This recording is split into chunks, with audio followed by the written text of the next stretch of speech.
I'm Gilbert Cruz, and I'm here with M. Night Shyamalan, the writer-director of such films as The Sixth Sense, Unbreakable, Signs, and The Happening.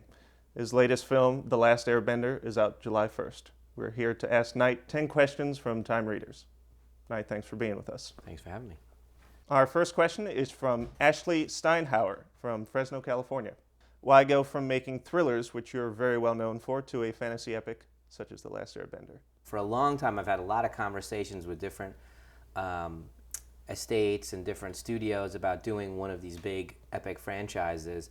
Never felt quite right, and then suddenly it kind of dropped in my lap, the Last Airbender, which was just kind of genetically engineered for everything I love. I love martial arts. I study martial arts. It's based on a lot of Buddhist and Hindu philosophies. I was raised Hindu. The word avatar is a Sanskrit word, and it just has a lot of the philosophies that I believe in, connection with nature. It has a very deep kind of Shakespearean line to it, and I'm a big Shakespeare buff, and so it's just like everything that I would want in one piece, and an opportunity to do CGI in not a gratuitous way, but as an extension of emotion and character. So it was really kind of something I'd been looking for 10 years, and it just happened.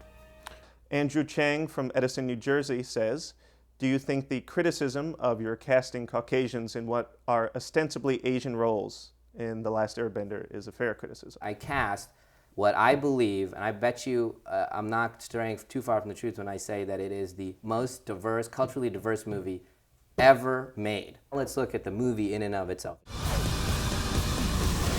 Noah Ringer is the kid that lives on this planet that is a dead ringer for this character, the Avatar.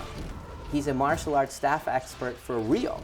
I felt when I saw Noah that he was mixed race. Like, I didn't know his ethnic background. So I cast the Air Nomads, which is where he's from, as all mixed race. So when you see the Air Nomads in the movie, they're not one ethnicity, they're all mixed.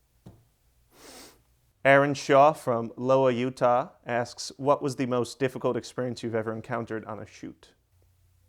Well, I think in Airbender, probably, it's the longest movie for me. My endurance wasn't quite ready to handle that level of shoot. So I think probably 3/4 through the shoot, I lost my grasp on everything. My ability to just come into the room and know in advance and say, you need to sit here, this is not, you got to change this paint right here, we're going to do this, do that. I just lost control because you come on the set and there's 600 extras and they're battling and there's the camera equipment and everything, and I just got exhausted. And there was definitely a week there where I was running on fumes, and I felt like I had lost control of the movie for a moment, and I couldn't tell you, like, pick a color and say this is the color that we're aiming for, this target.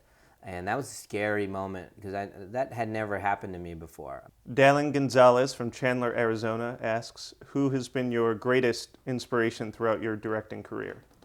Definitely Spielberg, I think, in terms of, I was, 10 years old, 12 years old when E.T. came out and Raiders of the Lost Ark. And I was slam dunk. I was the kid that went to the theater, bought the ticket, and my jaw dropped.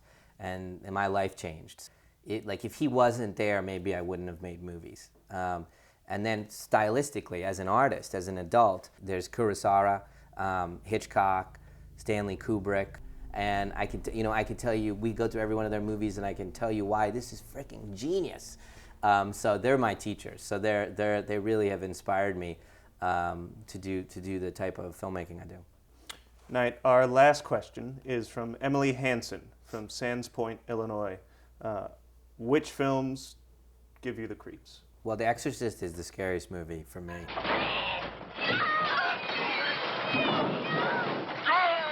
It was the perfect storm, The Exorcist, of the filmmaking that was going on, very naturalistic, documentary-style filmmaking.